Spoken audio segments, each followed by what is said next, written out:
You might have heard the term influencer used in marketing before and thought it only applied to the Kardashians and epic marketing budgets, and you'd be right. But times have changed, and now the word applies to more than just corporations and people who got famous for handbags? I'm not actually sure.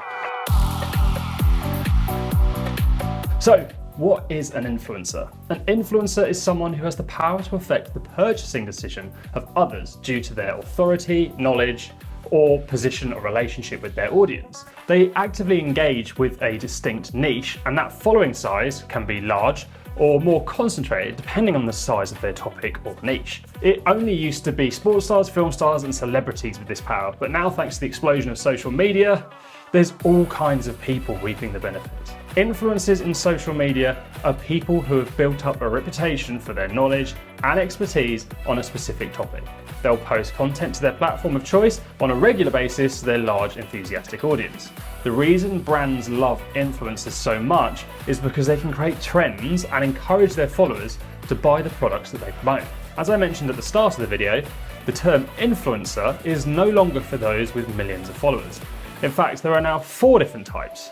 You might even be sitting there and without realizing it, actually are an influencer in some way, shape or form.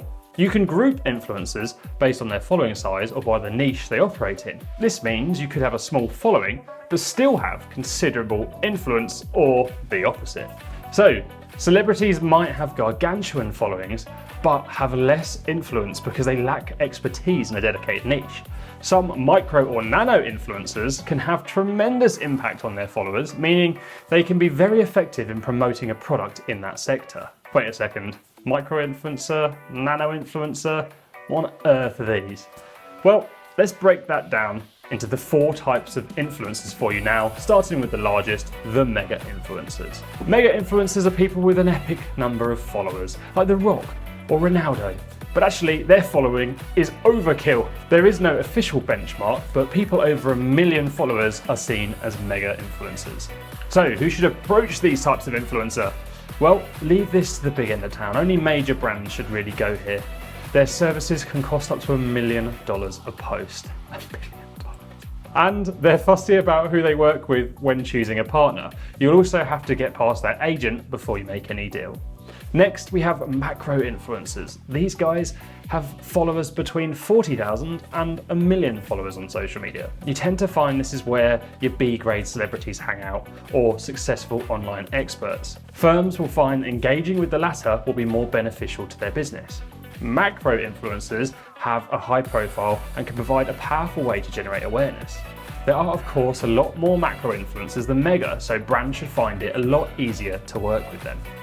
A word of warning though, macro influencers are more likely to engage in influencer fraud. Some of the sneaky so-and-sos have bought their followers, so really, they have no influence at all. Now we have micro influencers. No, these aren't just a group of tiny weenie people, but ordinary folks who have become known for their knowledge about a specific topic. Their followings are from 1,000 to 40,000 people, so like I said, you might have just found out you're an influencer. Quit your job, there's $1 million post coming your way. Okay, let's not get too excited. Micro influencers don't get the term posting photos from the weekend. They do it by providing a lot of value. The issue you might come up against when reaching out to a micro influencer is they might not be aware of the existence of your company, which means you have to convince them of your worth. Micro-influencers will not want to do any damage to the special relationship they have built with their following, promoting any old rubbish. You might find that some of the micro-influencers will work for free, some will demand a fee, but all of them will not want to be involved with a brand that is considered inappropriate for their following. These influencers are the influencers of the future. Due to the internet fragmenting media into small niche topics, you're likely to find even the most obscure niches with Facebook groups or Pinterest groups devoted to them. This is where micro-influencers establish themselves as genuine influencers. And finally, we have nano-influencers. This is one of the latest groups to obtain recognition.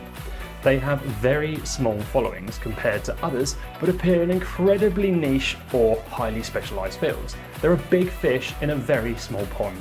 They can have less than 1,000 followers who will all be very interested in what that nano influencer has to say. Most brands would consider these guys too small, but to firms who make niche products, they could provide amazing value. You need to have a lot of them to reach a large audience. So that's size of following. What about types of content though? Most of the social media marketing today occurs with micro-influencers and blogging, with YouTubers becoming more important too. Let's start by taking a look at bloggers. Bloggers have the most authentic and active relationship with their fans. It has been connected to influencer marketing for a while now, and there are a lot of highly influential blogs online.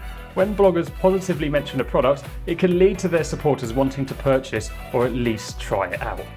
Bloggers sometimes open the door to guest bloggers too, meaning there is an opportunity to write about your offering on their site to their audience. You can also pay to create a sponsored post on their site, meaning you either write it or pay them to write it. This can be a very effective way to generate business, but a word of warning, Generation Z seems immune to sponsored posts, strange creatures. You should find that as long as your post is in line with the blog, you'll be okay though. Now we have YouTubers. This is a similar situation to blogging, except it's all video based, and instead of being on a website, it's all on the YouTube platform. Brands often work with YouTubers sponsoring videos or paying to have them created for them. Podcasts.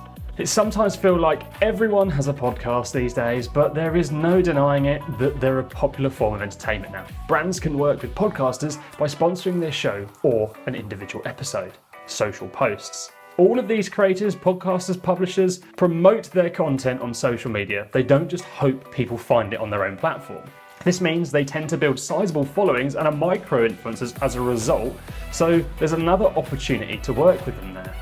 So now let's finish up by taking a look at influencers by level of influence, starting with celebrity. As discussed earlier, celebs were the original influencers. They are, however, beginning to wane as the market gets flooded with the new kids in town. The problem brands face is that traditional celebs are finite. There are only so many willing to participate in these kind of campaigns. Sometimes a firm will make a product a celebrity already likes and uses, which means they'll be happier to promote it. Also, think about musicians. Every time you see Brian May playing his Burns guitar on Instagram, it's an ad.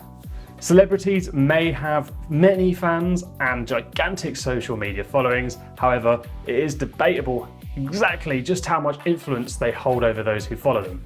Key opinion leaders are next. These are industry experts, sport leaders, or even journalists. They gain respect because of their qualifications and position.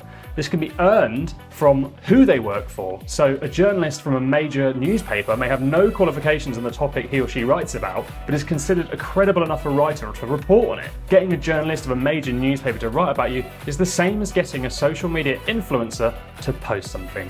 One thing to be aware of when working with key opinion leaders is that many have built up their reputation in an offline setting and may not have a large or active social following. And finally, people with above average influence on their audience. The best influencers out there have built their reputation online for being an expert, and the quality of the content they create in blogs, podcasts, videos, you name it. There is no official name for these guys, however, the British agency PMYB has come up with their trademark name, Chromo Influencers. These are the agency's highest performing influencers based on 46 crucial factors that impact consumer behaviour. Putting it simply, they have the best relationship with their followers, best communication skills, high engagement, and their followers recognise them as experts in their field. Their follower numbers very much depend on their subject of expertise. However, you will find that these people have incredibly high followings in comparison to others in their niche. So the term influencer means a lot these days. And if you're like me and still a little confused as to what the Kardashians do, then hit subscribe to join the influencer marketing community, as we release 3 videos a week just like this that will hopefully make that clear one day, as well as educate you on marketing, influencers and more.